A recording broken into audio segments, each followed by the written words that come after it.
In this quick tutorial how to use the syllabus for a course, I'm going to show you how to download the syllabus or get it off the DVD and basically what is shown on the syllabus. If you look at our website and our different courses where we have the algebra and the geometry and the algebra 2 trig and the calculus, each one of them are going to have a syllabus included in it. So if I go quickly to the algebra course, every page will always have the updated syllabus as a download. And if we go down here and we see the material listed, and it's always going to be on the main page, such as AskDrCallahan.com/algebra for the algebra one. And so if we come down and we see the material about the book, and we see other things that you might want, and the printed teacher's guide. Now you can download the teacher's guide here.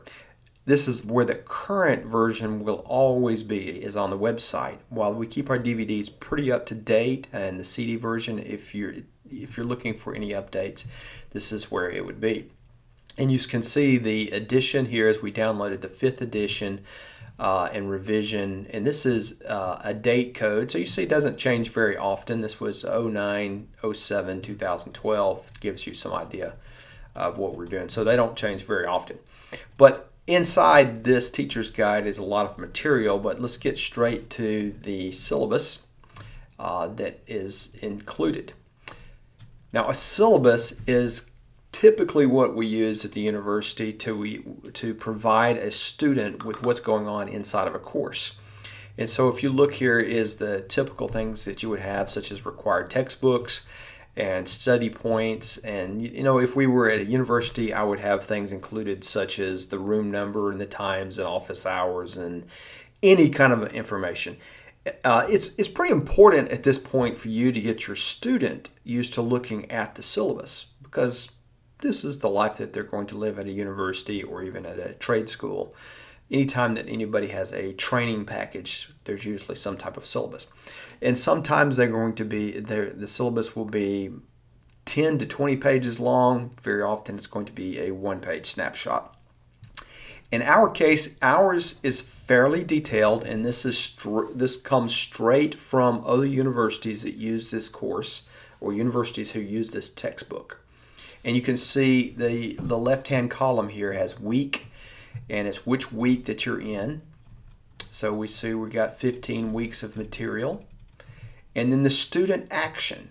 So you can see in the student action, and most of them, these are going to be pretty much the same, but it's going to be review the DVD, and it might have a few notes. So let's go to week 3, review the DVD, sections 2.4 through 2.6. And of course, when they put in the DVD, they'll be able to click on that specific, those specific sections of the course.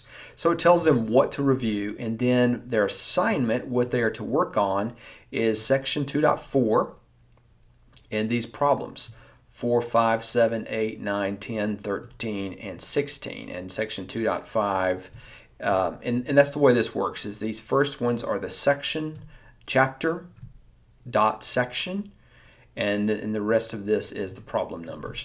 Now, some parents ask us why we do not work every single problem, and it's because we try to pick out the problems where we can get the most learning with the least amount of work. And that's contrary to a Saxon approach where we just beat them to death with problems. But what we're trying to do is make sure the student understands concepts and yet can move along at a decent pace.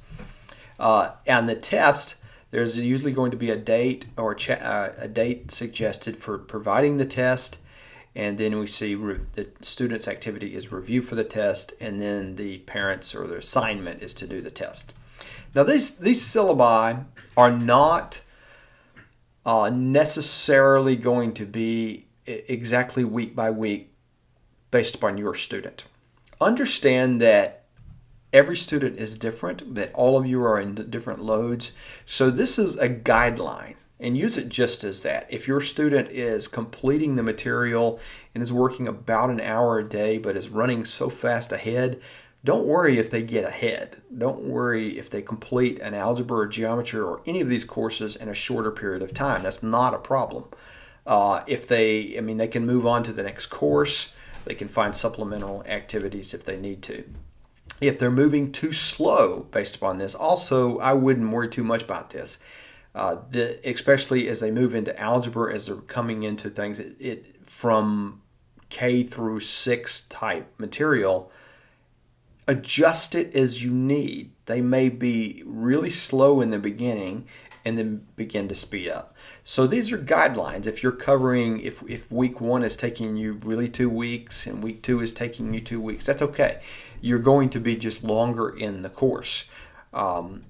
So adjust as you need to get the results that you need. And always, if you have questions, you can email us at support@AskDrCallahan.com.